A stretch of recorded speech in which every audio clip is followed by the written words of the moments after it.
Again, from coast to coast. All right, at this point, entire generations of Canadians have grown up with Donald S. Cherry, the most opinionated man in hockey. Are you kidding me? These guys are too fat. But for all of his confidence and bluster, it is easy to forget that Don struggled to get here. As a player, he spent almost his entire career in the minors, just one NHL appearance back in '55. But it was while playing in the minors that Grapes met his beloved wife of more than 40 years, the late Rose Cherry. And as it turns out, Don was a much better hockey coach than he might have been a player. In the '70s, he led the Bruins to 2 straight Stanley Cup Finals, although they did lose both times to the Habs. What can I say? In 1980, he was hired by the CBC as a short-term fill-in hockey analyst.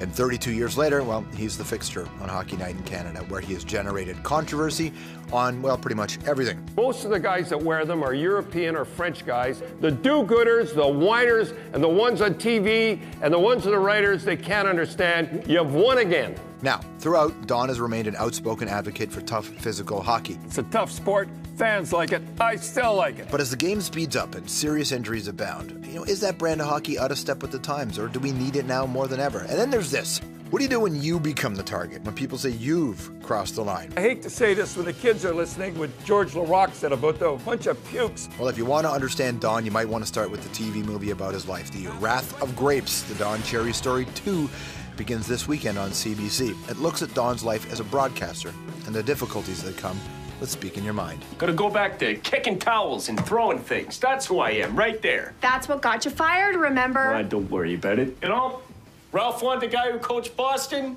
That's what he's gonna get. Please welcome Don Cherry. Here we are again, eh? Here we are again. All right. Thank you. Good audience. You lost a lot of weight. I'm trying to. How much you lost? I don't know. I think I've lost about 4 pant sizes, like 20-odd pounds or so. Yeah. You're trying to be fit, man. You're half the man you used to be. I sure am. In more ways than one, Don. In more ways than one. So, last time you were here, we talked about this first part of your life story. And for a lot of people, it was the part of your life that we didn't really know about. And now the second part is the behind the scenes of this guy that the country's come to know. Is it different, the second part for you, the experience? I don't know. I haven't seen it. I'm not going to see it till everybody else. I'm going to be in my basement. That's the first clips I've seen. Looks pretty good, but I haven't seen anything, so I can't tell. And my son and Cindy, they're the ones that got it going, so I'd like to tell you about it, but I don't know anything about it. One of the scenes we just showed you there, it's when you, Jared, is talking about which version of yourself you're going to be on television. How long did it take for you to really find your voice on Coach's Corner? Well, I'll tell you what happened. I went on for about, I would say, a year. Well, half a year, and I thought I was just one of the, they thought I was okay. They thought I was great, and I said, I'm just nothing. I mean, I thought I was nothing. And then all of a sudden, I saw myself on television, how I acted with the Bruin. I went on Hockey Night in Canada. I didn't care. I had another job. And I said, look, I'm going to go out in my shield. And I acted just like a Bruin coach. And that's the secret to my success, a Bruin coach. Or just being a Bruin coach. Always, Bruin always goes back to the Bruins. Do you think the coaches today would be able to withstand the hockey that you guys used to coach? Well, it was a lot tougher back then. I mean, now you bang a guy, you get the concussions and stuff like that. I've seen guys with stitches get 30 stitches, and Kirk Muller even back. Kirk, remember when he played for Toronto, he got 25 stitches, he was out 10 minutes. So it's a lot different back then. And guy get hurt, it was like he's got a broken leg, he was dead. He's like the Army, he's gone. It was pretty tough hockey, but it's still pretty touf hockey now, too. Brendan Shanahan, who's, taken some criticism for the way he's approached the job. He's been far more accessible to the audience. He posted on Twitter pic talking about concussions. Show this picture here, which I thought was really his old equipment. He said, I believe something like these on all players would actually help reduce concussions, which is something you've been talking about too. They are the Coopers. We call them Coopers. And what happened is everybody had them. Bobby Orr, a lot of people don't know, he had no shoulder pads. He had caps. And he was one of the toughest guys of all time. Same as Wayne. Wayne just had caps. Now, the equipment has gone from helping to almost weapons. If you saw some of the weapons and the elbows, remember I hit Ron over the head? That's more. That's more. You look like you took a lot of pleasure when you did that. Yeah, that was good. He didn't know I was coming. And they are hard. But what happened is that they are weapons. And half the battle, and Brendan is right, get back to those little, but you can't. They're going to put a little foam on. It's no good at all. Right. And I'd say the equipment is half the battle. Do you feel the way that you and Ron are almost defenders of the game? Yeah, I really do. The game the way it used to be, and this funny thing is, we never had the injuries we have now. We making new rules, and we have more injuries. Figure it out. They took the red line out so guys could speed up and hit guys in the corner harder. It doesn't make sense. So Ron and I are there, and a lot of people, you know, don't like us and say that we're barbarians and Neanderthals. But I had to look what that was. But you know, when you read the definition, were you okay with the definition? Yeah, I kind of liked it. Tell you the truth. Yeah, big club and everything. Yeah. So no, well, I think we are the way it used to be and the way it was. I thought it the best. You know, it's interesting. I know you're good with attention. You found a way to be okay with it. Do you still get nervous before you go on the air, though? Oh, yeah. Oh, are you kidding? Really? I'm as excited now as I was the very first show. And the day comes, and you're like that too, the day comes you're not excited, you should get out of it. Yeah. And especially the playoffs. I love the playoffs. We're on every other night for 2 months. I just love it. I can hardly, it's like I was playing and coaching again. How did you feel when all that stuff was going on in the papers between you and Brian Burke and Ron Wilson? Hey, that's the way it goes. I call it the way it is, and I'm not going to say anything about Ron Wilson. I had my say about him for the last 2 years, and now that everybody, it's a funny thing, now everybody, the Sharks, I call the press sharks. They smell blood, and now they're after him. Before, I was after him. I'm not going to talk about him now that he's in a tough time situation, you know, fire Wilson and that. I'm not going to talk about him now. But it's funny, the media is so funny that they go along with him, go along with him, go along with him. As soon as he shows weakness in their thing, it's like they smell blood. What was interesting when I read that article was the conversation you had about Burke. And you're like, you know, I know him, we like him, but we're not friends. And you've said this a couple times, I don't have friends in this game. No. And I thought, that's an interesting place and almost a lonely place to be. It is. I never go on the NHL planes.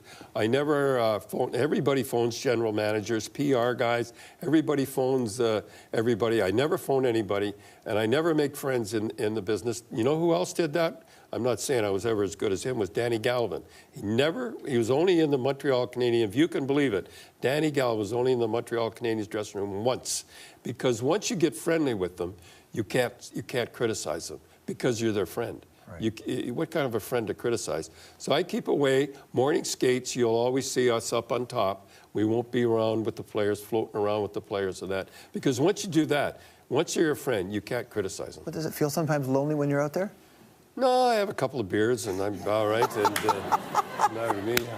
Just to take the edge off. Yeah. What did you feel, though, when Burke started getting into it with you? Because, I mean, you guys seem to be on have a similar viewpoint of hockey. Well, he has to have his job, and we used to be pretty good friends. He used to be, he used to send me St. Patrick's Day cards, and he used to, you know, and Christmas cards and things like that. But even though Brian and I were friends, and I say we were friends, we're not friends now, and when I see something wrong, I have to say it. If I don't, I'm picking my spots. You know, you always said that Rose, and I remember this when I met Rose a long time ago, and early in my career, I used to say, stick to hockey, Don. And then when I saw you get out there and do the Rob Ford stuff and do the Pinko jokes, and I thought, oh, he's not sticking to hockey, Don. Well, I thought that was good, though. Of course you would. I can't wear kooks anymore because what they do is they had them across their T-shirts and that. No, I was asked by a friend, and I'd criticism Doug Ford if I'd come in and give him the chain and all that stuff. A lot of people wish I had done with the chain, but he didn't really expect it. It wasn't his fault. But I got a little carried away when I saw some of the left wingers with their backs to me. So that's, you want to play with a bull, you get the horn. And that's what you're doing. And that's what I got. So who do you define as a Pinko? Pinko? A Pinko that is not right wing. So that's everybody that isn't right wing. No, I have my thoughts. I'm not easy on crime. The Pinkos are easy on crime. The victim is treated worse than the person that did it. I'm very strong on that. Well, I think Pinkos might suggest that it's not about being easy on crime. It's about being aware of some of the causes of society. And everybody's on the police. Now it seems to be the thing to do to be on the police. But those people that are on the police would be the first ones to call the police if something went wrong. That's what I think. And all those people, and you asked me a question. Yeah. I'm telling you a question. Those people that are very upset, most of them, that were caught downtown, and when the riot was on, what were they doing downtown? They're looking for trouble, weren't they? No, they're allowed to protest. You're allowed to protest. Well, you're allowed to protest, break windows and that. Don't go down there. If you can't take the heat, stay out of the kitchen. No. They were down there. They were down there looking at all, looking for. They were protesting. A lot of them were down there just looking for a little trouble and the whole deal and the trouble finding. You look for trouble, you find. I would never gone down there because I didn't want the trouble. Yeah, but well, okay. I don't think they were all down there looking for trouble. There were some looking for trouble, but a lot of them were just down there being democratic. You're allowed to speak your mind like you do on TV. Well, fine.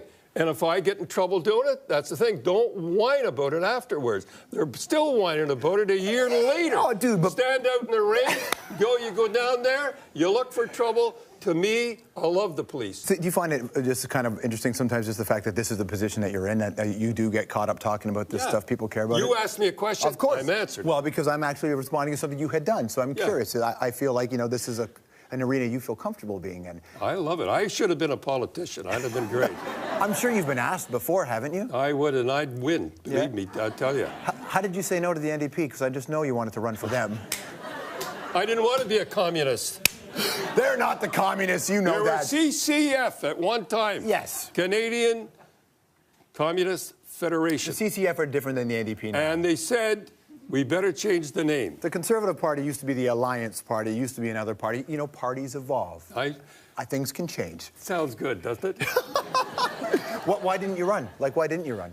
I really would have liked to run, but I never became famous till I got older. And you get into that arena, boy, you better be ready, because politician is just as tough as hockey or anything. And so I thought, well, I better not, but I would have been in it, and I would have been a good one, let me tell you that, because there's a lot of right-wing people out there that have no voices. They're the people that never protest. They just silent majority, and the only ones you hear protesting are the noisy minority, as far as I'm concerned. You ask me a question, I'm answering the question. That's the way I feel about it. Nice. Stick around. We're going to have more of a conversation with Don Cherry. I bet you didn't know he's a talented musician. We'll do that next.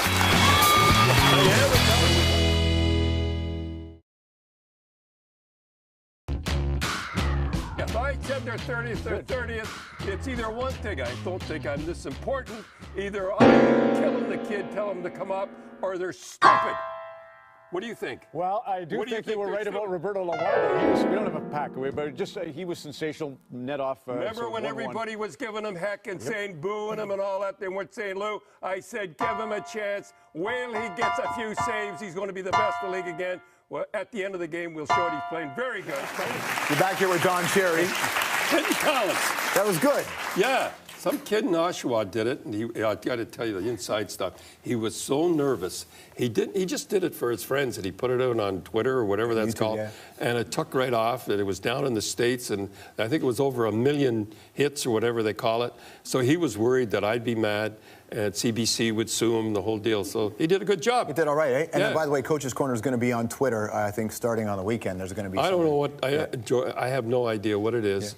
Yeah. I don't Twitter. Whatever that is.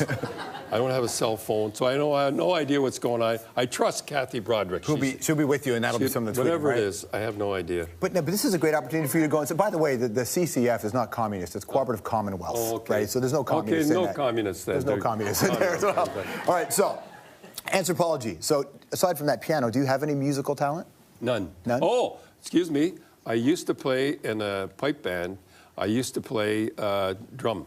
I was a tenor drum in the Scottish pipe band. Were you good? Well, we don't. The funny thing, when you see those people, you don't make any sound. You just put on a show, and you're a show off. Can you imagine that? Me.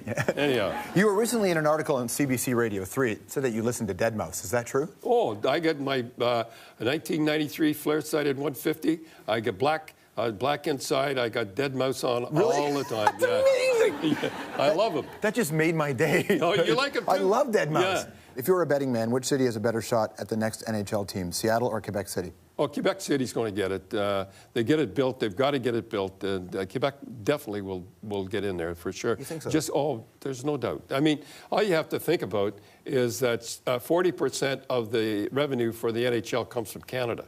I mean, those southern teams, they're giving tickets away, $10, hot dogs and everything. You get a Quebec, when they get it built, it's guaranteed they'll get a franchise. True or false? In the 70s, Harold Ballard offered you a chance to coach the Leafs. He did. Yeah. He offered me more money to coach the Leafs, and another year Then I got in Colorado, but I hadn't signed a contract with Colorado, but I'd shaken hands, and I couldn't go back on my word. I would have had 3-year contract at the highest paid coach in NHL, but I'd shaken hands. I would have liked to go on Harold. Him and I would have got along. By the way, I'll tell you about a story about Harold that CBC was thinking of firing me many times, but one time they were going to fire me, and he heard about it. And I've never told this story before. He phoned the head of CBC, and he says, "You fired Cherry." He says, "Get your cameras out of the Toronto Maple Leaf Gardens." That's a true story. That's a lot of power that you have there. How's your relationship with McLean, Ron McLean, changed over the years? Well, it's a funny thing. Everybody thinks we're buddies, and you know, we hang around together. We do Saturday nights, and he only lives 10 or 15. He lives in the rich part of Oakville. I live in Mississauga. But we never see each other. Never? We never, during the week, we never see each other. I don't see him till that night. And besides, in the playoffs, I see him every other night for 2 months, and I'm sick of him. But do you ever feel lonely? Do you have those solitary moments where you go, I'm a really public guy, but I don't see the guys that I know? No, I'm not lonely, but I don't have really any friends that I say, let's go fishing with, or let's go to a movie. I go with my wife, Luba, and her and I, that's it. And I don't feel lonely. Like I said, I have a couple of beers and I'm happy. Okay, what's your rapid fire analysis? I'll name players. I want your gut reaction. Phil Kessel. Put the puck in the net. Somehow they said that he was intimidated. I don't see him intimidated. A 30, 40 goal scorer all the time. Sean Avery. Well, Sean's out of the league now, and it's a sad situation. He's a good hockey player, but he's a jerk. Sidney Crosby. Best hockey player in the world. He can do everything. He's just got to stop trying to think he's a tough guy, and he'll survive. Ron McLean. Ron McLean? Technically, he's a player. He's a ref. Well, he's not bad. He's a good skater, but he's as a hockey player, he's a good weatherman. You can see The Wrath of Grapes, which is the Don Cherry story, the second part of it, part 2, and it's going to be on CBC television. I think the first part is Sunday at 8 o'clock, and then concludes the following Sunday, also at 8 o'clock. It's good to see you, man. Thank you so much. Thank you. Don Cherry. Thank you. We'll be right back. Hockey. It's a tough sport. Fans like it. I still like it. But as the game speeds up and serious injuries abound, is that brand of hockey out of step with the times, or do we need it now more than ever? And then there's this. What do you do when you become the target, when people say you've crossed the line? I hate to say this when the kids are listening, what George LaRocque said about the bunch of pukes. Well, if you want to understand Don, you might want to start with the TV movie. One NHL appearance back in '55, but it was while playing in the minors that Grapes met his beloved wife of more than 40 years, the late Rose Cherry. And as it turns out, Don was a much better hockey coach than he might have been a player. In the 70s, he led the Bruins to 2 straight Stanley Cup Finals, although they did lose both times to the Habs. What can I say? In 1980, he was hired by the CBC as a short-term fill-in hockey. Again, from coast to coast. All right, at this point, entire generations of Canadians have grown up with Donald S. Cherry, the most opinionated man in hockey. Are you kidding me? These guys are too fat. But for all of his confidence and bluster, it is easy to forget that Don struggled to get here. As a player, he spent almost his entire career in the minors. Just a movie about his life, The Wrath of Grapes, the Don Cherry story 2, begins this weekend on CBC. It looks at Don's life as a broadcaster and the difficulties that come with speaking your mind. Gotta go back to kicking towels and throwing things. That's who I am, right there. That's what got you fired, remember? Don't worry about it. Ralph wanted the guy who coached Boston. The analyst, and 32 years later, well, he's the fixture on Hockey Night in Canada, where he has generated controversy on, well, pretty much everything. Most of the guys that wear them are European or French guys. The do-gooders, the whiners, and the ones on TV, and the ones of the writers they can't understand. You've won again. Now, throughout, Don has remained an outspoken advocate for tough physical